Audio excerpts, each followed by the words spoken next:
How are most of us brainwashed to normalize selling our souls and betraying ourselves? I will give examples related to relationships, career, friendship, and many other things. I will also share about certain things that's considered normal in our society is actually a betrayal to our soul and our higher calling and our higher self. So if you're interested to know more about this topic, stay tuned till the end of the video. Hi, I am Radhika Lakshmanan. I am a karma transformational guide and I help people to break their negative karmic patterns and connect to their true self. And I teach them advanced meditation as well. The most dangerous form of control isn't force. It's slowly increasing what people are taught to tolerate until obedience becomes normal. In order to change a human being's nature, we don't have to control them using force. We just need to expand their tolerance for what they should have never accepted. We don't have to use violence to change someone's brain or mind. We just need to increase their tolerance towards injustice, corruption, lack of respect, betrayal, abuse, humiliation,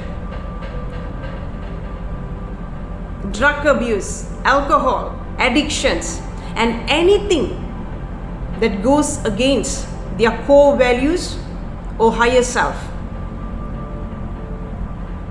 Once you have increased their tolerance towards something that they shouldn't have accepted, they will begin to normalize everything they should have never have accepted or even considered in the first place.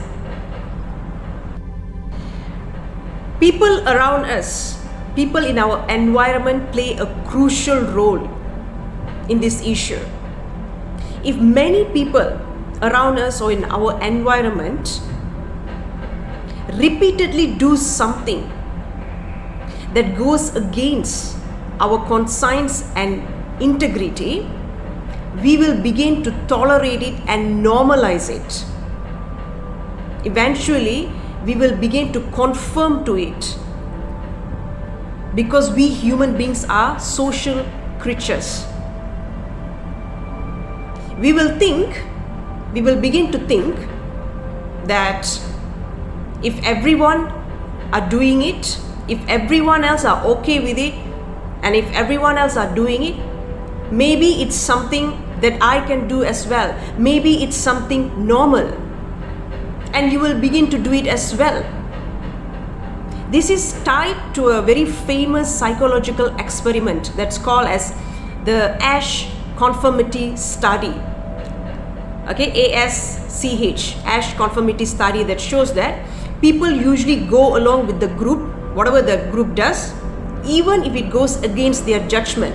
So just because everyone else are doing it, we will begin to do it as well. We will begin to normalize it and we will begin to tolerate it because people around us are doing it repeatedly and we are exposed to those actions repeatedly. And our brain get used to it. Our brain get accustomed to it.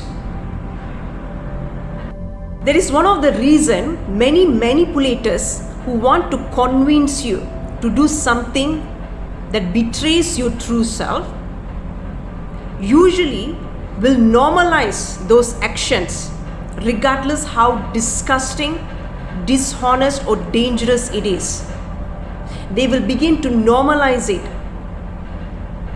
and say that there's nothing wrong with that action by insisting that everybody does it. Okay, they will normalize it by saying that it is not a bad act, that there's nothing wrong with that action, that almost everybody does it. They will usually say words like, this is not bad, this is something very normal, this is very common, this is very normal, it's not a bad action. Everybody does it, including the rich and successful ones. Initially, you might feel uncomfortable, but you will begin to enjoy it. You will get lots of benefit from it. That's how they will manipulate you. They will normalize it. They will convince you it's not something bad, that it's something normal, it's something common. And then they will tell everyone does it, including your role models.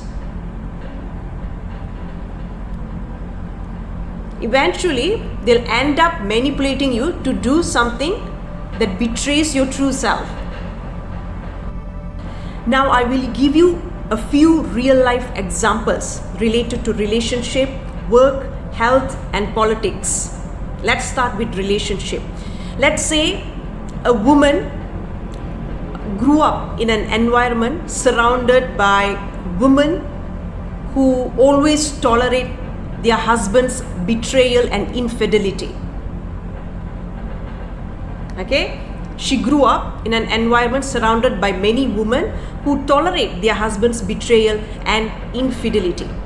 Eventually, this woman will begin to normalize her husband's betrayal and infidelity as well, even if it goes against her core values and integrity.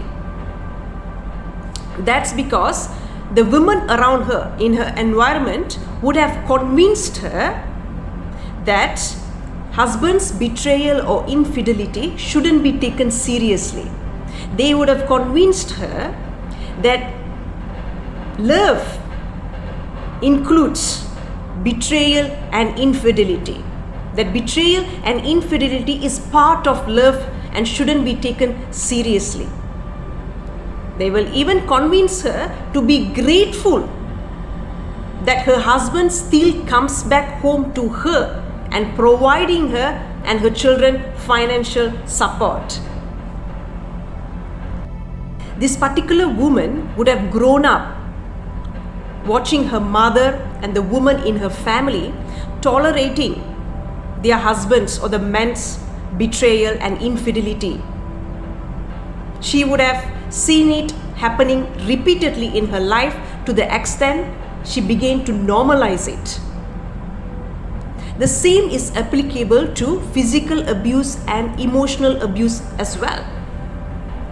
If a woman or man grew up in an environment where physical abuse or emotional abuse is normal, they begin to normalize it. If their spouse beats them or give a one tight slap, they begin to normalize it.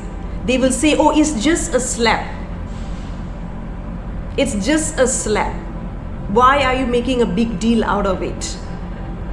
In reality, it's a physical abuse, it's a disrespect. It's a physical abuse. Meanwhile, many times, usually, emotional abuse are being normalized as well. If one has grown up in an environment where they have witnessed the people around them or their parents, their caretakers or relatives constantly disrespecting their spouses or being disrespected by their spouses, going through humiliation, giving silent treatment, verbal abuse, these people begin to normalize it because it happened repeatedly around them, repeatedly in their life.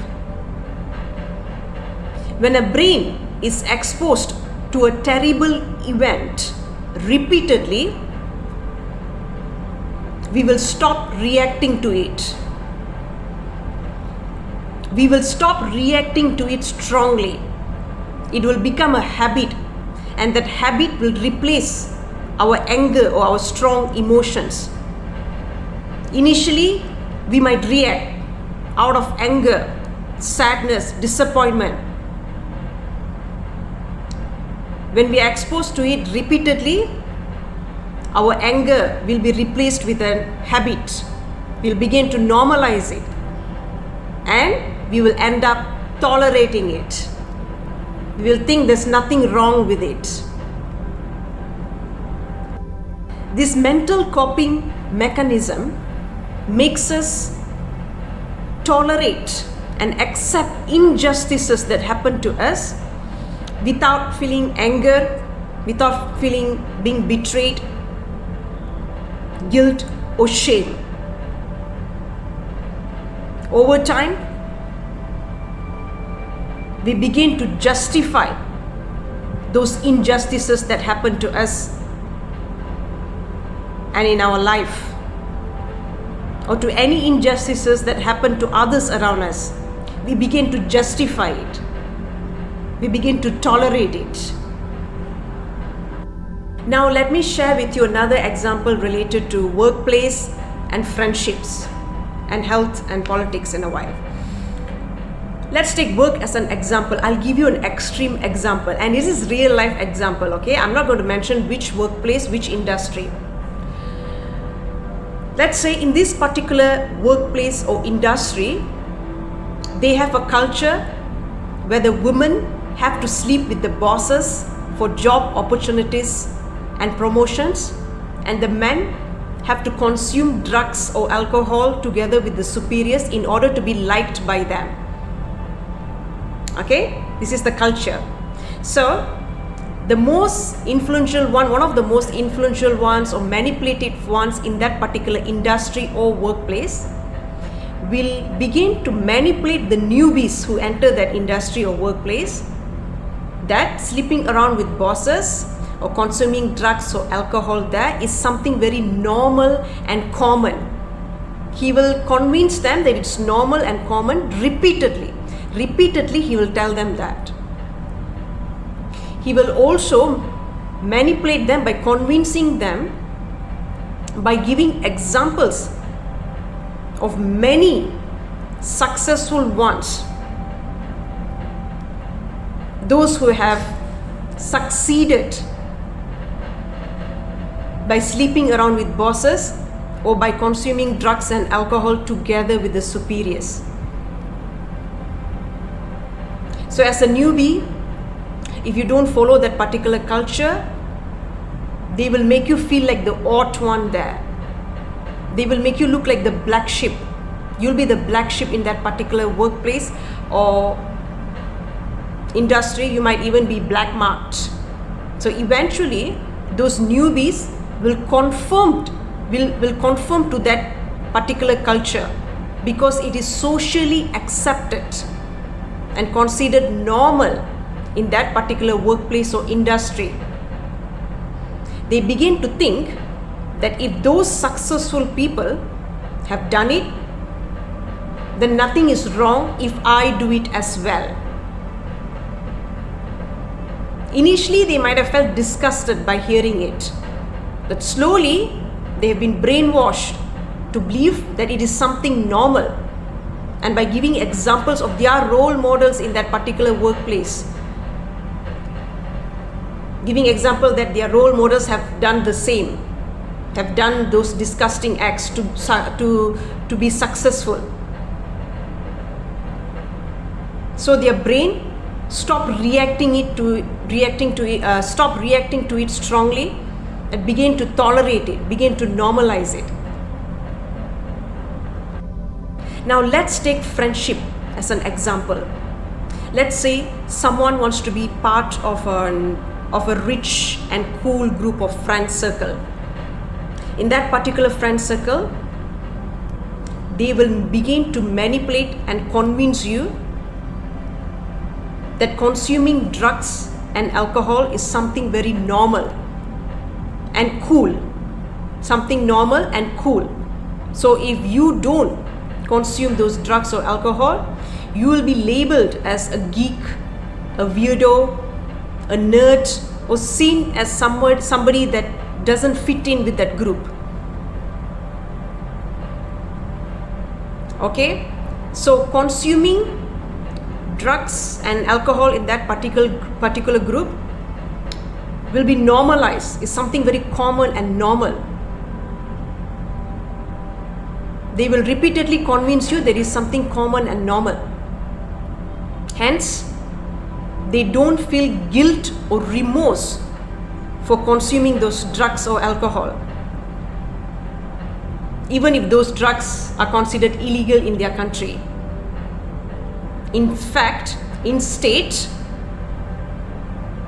they will begin to brag about it and turn it into a symbol of pride and consuming it casually like a piece of chocolate cake. They consume those drugs casually like a piece of chocolate cake despite it being illegal. I've seen such people in real life. Now, the same thing applies to abuses, corruption, racism, and religious fanaticism. When minor abuses, corruption, racism, or fanaticism, or any types of religious fanaticism becomes a routine, we stop seeing them as morally wrong. We stop seeing them as morally wrong. We stop questioning corrupt political leaders. And minor abuses, racism, corruption, and religious fanaticism will be justified. Our mind will come up with lots of excuses to support them and to justify them and say that there's nothing wrong with those behavior, because we have been repeatedly exposed to it. Hence, we got accustomed to it. We stopped reacting to it. We stopped looking at it as something morally wrong. And we begin to justify it. We will begin to say that nothing is wrong with corruption.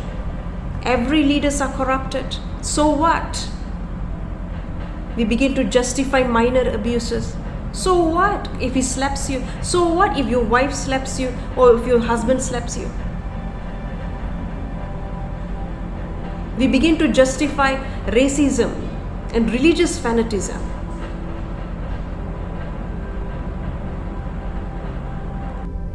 Abuse and misogynistic behavior in the name of culture or tradition are accepted by many. Certain customs or rituals may even end up validating harmful behaviors, harmful things. They begin to say that that's how things are done in our culture. That's how things are done in our tradition. They begin to socially validate it. Validate those harmful behaviors in the name of culture and tradition or custom or rituals. Over generations, atrocities have been embedded in the tradition and making it psychologically easier for people to accept it. Once dishonesty, lack of integrity, betrayal, addictions, disrespect, dishonesty, or any types of unethical behavior becomes a routine, our mind begin to see it as normal. People begin to tolerate these conditions. Similarly, unfulfillment, unhappy marriages, dissatisfying jobs, and unhealthy lifestyle or junk foods have been normalized. People tolerate these conditions and justify them as normal. Once our mind begin to see these conditions and behavior as normal, we will be gradually disconnected from our higher self, from our true self or soul. We become desensitized. We become numb. or we numb our sensitivity towards what is unacceptable or anything that goes against our core values, conscience, integrity, dignity, and higher self. We begin to feel that there is nothing wrong with everything that is wrong. We begin to live from a low level of consciousness and vibrate at a very low frequency. We begin to betray ourselves and sell our soul. We begin to justify everything that is wrong. Our ego will begin to stoop down to any level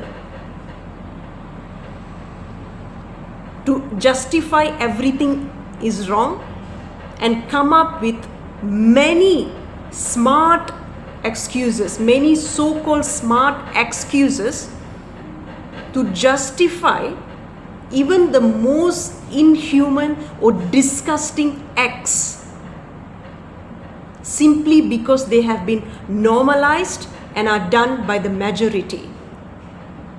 They will say words like, "What is wrong with that? I don't see anything wrong with it. It is her personal choice. It is his personal choice. It is my personal choice. That is quite normal."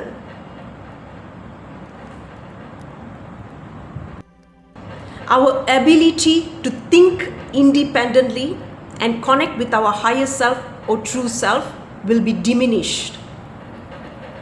We will not be able to distinguish between our own thoughts and the thoughts that have been imposed upon us by others.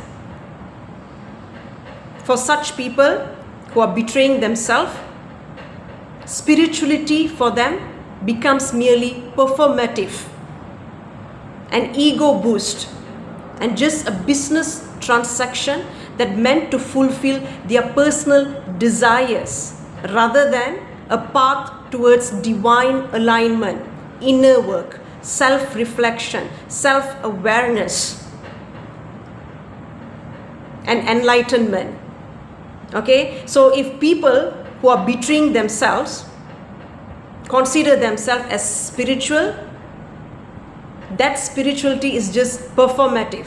It's just an ego boost for them, or just a business transaction with the divine to fulfill their wishes. They go to those worshipping places so that their wishes will be fulfilled, so that they can get X, Y, Z, rather than self-reflection or divine alignment or being in service or inner work or enlightenment. So let me know what you think about this issue. If you like this video, please don't forget to give me thumbs up. What do you think about this issue, about betraying ourselves, our true self, selling our soul? What do you think about many unethical things that are being normalized, such as violence in movies? So let me know about it in the comment section. Please share it with others because they need to know about betraying ourselves and selling our soul. Thank you.